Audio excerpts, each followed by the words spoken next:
It was a mixed week last week for global share markets. We saw most markets around the world just take a bit of a breather after a reasonably strong run.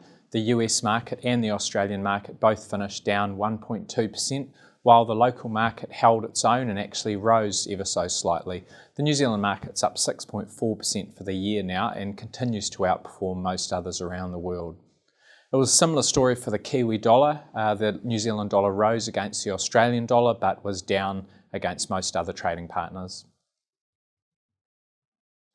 On the global economic front, China will take centre stage this week. There's a lot of economic data out of China. We've got CPI, retail sales, fixed asset investment, but the big one will be Friday's GDP report. So this is for the March quarter, and people are expecting it to slow a little bit from what we saw late last year. In the December quarter, Chinese GDP was tracking at 6.8% per annum, and it's expected to come down to about 6.7. Now, this would be the third quarter of sub 7% growth, and it would also make for the slowest pace of growth since 2009. So that's likely to get a lot of attention and a lot of headlines, given the importance of China for countries like New Zealand and Australia that do a lot of business for China, and also given all of the focus this year on just what's happening in that Chinese economy. So an important week for Chinese economic data.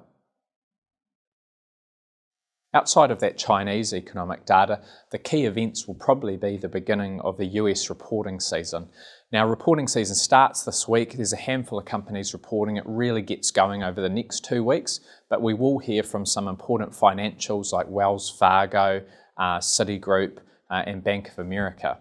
The reporting season could be quite interesting. We've really seen expectations fall quite substantially over the last 3 months, and earnings expectations are now for earnings to go backwards on a quarterly basis by the magnitude of about 8% per annum, which is quite substantial. That would make for the weakest quarterly reporting seasons in about 7 years. And given that the US market's still trading at reasonably high levels, it could make for some interesting reactions.